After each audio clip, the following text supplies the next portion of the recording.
Time now for sports on 104.7 The Cave. Here's Ned Reynolds. Mike, the intern, Ned Reynolds in the studio. It's Tuesday morning. I got the day right. Let's go. So yesterday, another big announcement for the Springfield Cardinals, not having to do with the field this time, but the actual ownership of the team. Did you know this was coming? I did not. And when the announcement came down that they were going to have a press conference, I thought, they're changing the naming rights. That's kind of what I thought when I got that press email too. But no, they're being sold. It is being sold to this group called Diamond Baseball Holdings, and I'm slightly familiar with them. They've been around now for a little over a year and a half, 2 years, somewhere in that vicinity. And their objective is to buy as many of these minor league teams as they can. And the Cardinals probably wanting now to unload the Springfield Cardinals. They've owned them since 2005, and that's unusual for the major league team to own their minor league franchises. I think probably to cut some overhead somewhere along the line because I'm guessing this now, Mike, but the Cardinals' income this year is going to be reduced by quite a bit. That's the Bally Sports going belly up. Yeah. That's $60 million that the Cardinals probably will not see. I know they won't see that amount, and I doubt that they see very much else. So it's a way of maybe cutting back just a little bit. The Springfield Cardinals will continue to operate, but under a new ownership. Well, what does that mean? Well, it doesn't really mean a whole lot. It does, however, mean that the city of Springfield and this new group will share the expenses now in putting the new lights in and making all the mandates that Major League Baseball has made as part of the protocol here. As far as the team is concerned, the Cardinals, the St. Louis Cardinals, still have the working agreement. That means all the players are under their guidance and so forth. But the running of the club, the entertainment and so forth and so on, and some of the other nuances that go into this will now be under the guidance of the Diamond Sports Group, and we'll see how they handle things. I think it'll be all right. Fingers crossed it's a smooth transition, but that's exactly what I thought was, Cardinals need a little capital going in, and that makes perfect sense.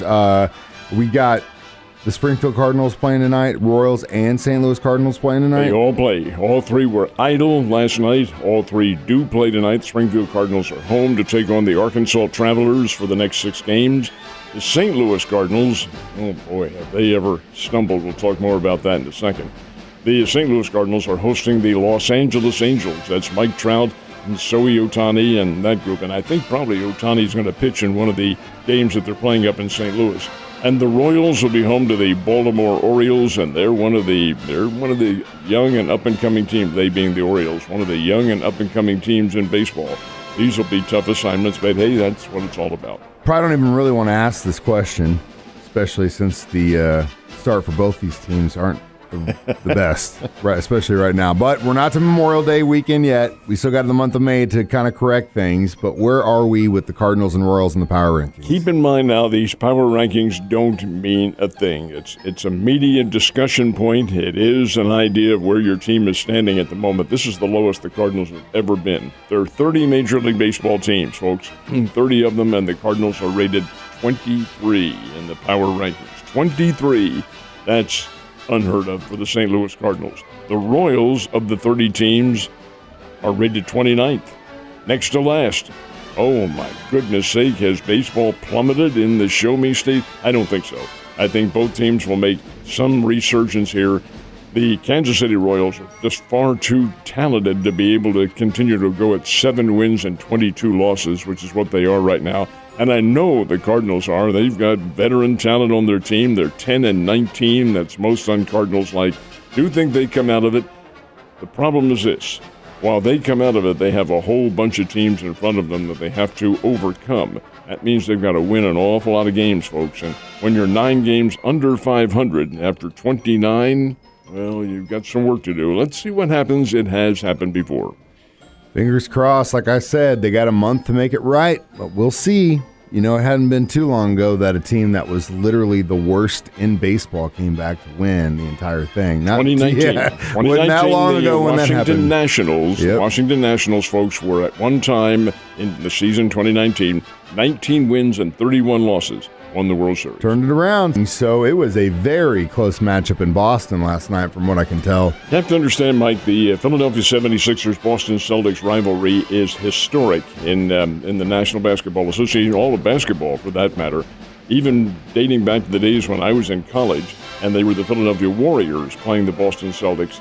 That Philadelphia-Boston rivalry is intense, and it certainly came to a head last night. First game of a best-of-7 quarterfinal series in the NBA playoffs, and Philadelphia wins the game without their star player. Philadelphia 119, Boston 115.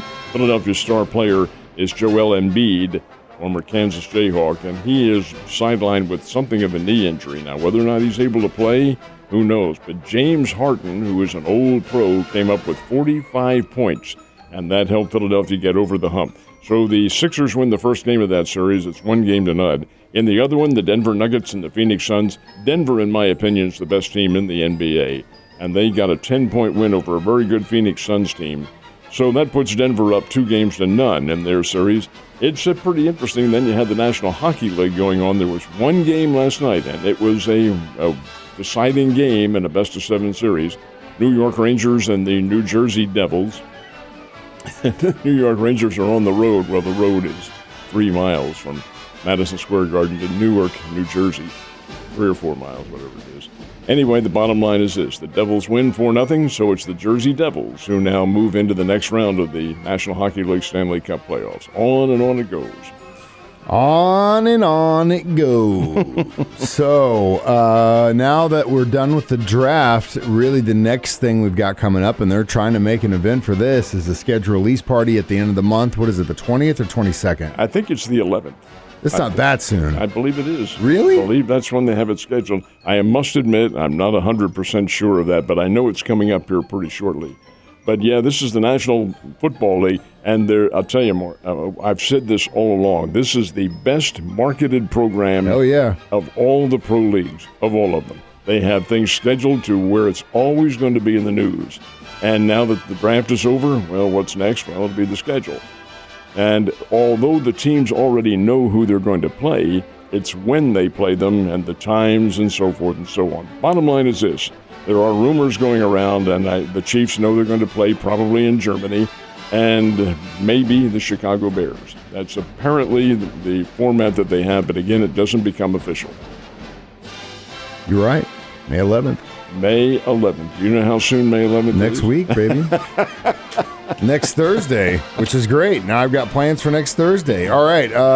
Last but not least, we talked about the St. Louis Cardinals, Kansas City Royals, and Springfield Cardinals all playing tonight. What about the Missouri State Bears? They play tonight as well, but they're not playing at home. They're playing on the road, and on the road is Kansas City. So who in Kansas City are they playing? Nobody from Kansas City. They're playing Omaha. Who is Omaha? Well, it used to be Nebraska-Omaha. Their Summit Conference. They are Division I. Record is 16-20, but they're playing them at a neutral site, and this is a benefit game for the Kansas City Youth Sports Foundation. It's a pretty big deal. Anyway, the fact is they'll play at a neutral site up in Kansas City. Omaha is they're not as good as the Bears. Now, that's not to put the jinx on anybody or anything like this, but they're 16-20 on the year. They've played a very tough schedule. Opened up with UCLA and got hammered by them. And the Summit Conference is not as strong as the Missouri Valley Conference, where the Bears are really on a roll right now. But this will be a good non-conference game before the Bears do go on the road to Murray State and to Southern Illinois before closing their season against Indiana State here in town. And, of course, you have the Missouri Valley Conference Tournament, which will be at Indiana State. So they turn around. Sycamores come here, and the Bears go to Terre Haute. But over and above that, do play Omaha tonight. The Omaha Mavericks is what they are, and we'll see what happens. Always exciting stuff. At least someone's doing something right now. Ned, you have a great day. I'll see you tomorrow.